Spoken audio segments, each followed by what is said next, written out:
Tama! Yung nung Sabado po, hindi po umaten si Ismael. Ewan ko sa kanya, bakit? What the F? Hindi napigilang banatan at ipahiya ng comedy queen na si Ai de las Alas ang Fil-Am rapper na si Easy Meal dahil hindi umano ito nagpakita sa nakaraan nilang show na tinawag na Calgary Fiesta Filipino 2025 na ginanap sa Canada. So kumakalat ngayong video clip sa social media, makikita kung paano nilabas ni Ai ang kanyang sama ng loob at humirit pa na kung magsasabi siya ng oo sa pagpunta sa event, sana ay tinutupad niya ito at hindi nagno-no-show. Dagdag pa niya, hindi na nga ito sumipot, siya pa ang naninira sa Facebook.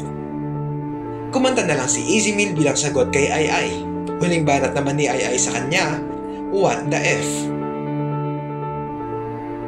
Makikitang sa pagtatalo nila ay hindi mapakali ang dalawang kasama nilang celebrities na sila Kailin Alcantara at Roro Madrid at tila ba nahihiya sa nangyari. Sinubukan nilang pigilan si Ai pero hindi ito nagpaawat, kaya naman pinagbigyan na lang ni Kailin ang mga fans na magpa-picture sa kanya habang nagsasalita si Ai sa stage. Yung nung Sabado po, hindi po umaten si Ismael. Ewan ko sa kanya, bakit?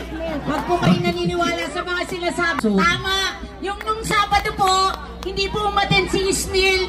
Ewan ko sa kanya, bakit? Huwag po kayo naniniwala sa mga sinasabi niya. Okay na! Okay na! Okay! Okay na! Hindi madami, hindi pwede yung ganon. Hindi madami, hindi pwede yung ganon. Dapat tayo mga Pilipino, kung ano yung pinagsabi natin. Okay na!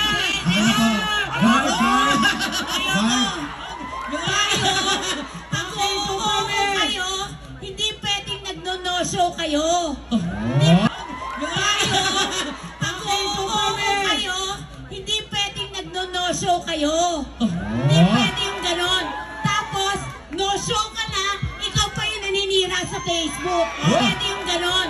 Tapos, no-show ka na, ikaw pa yung naninira sa Facebook. Tayo'y Pilipino.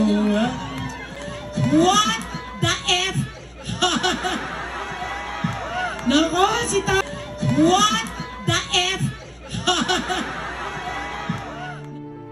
Ayon sa management ni Easy Meal, hindi siya nakapunta sa nasabing event dahil wala naman umano silang natanggap na bayan. Walang pag-uusap tungkol sa tutuluyan niya at nakatanggap pa sila ng peking resibo.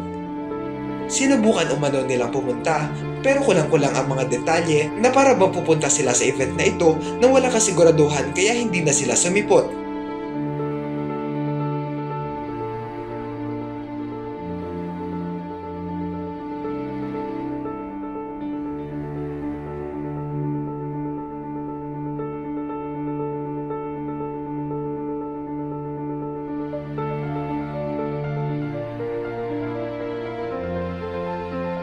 Ano ang masasabi nyo rito?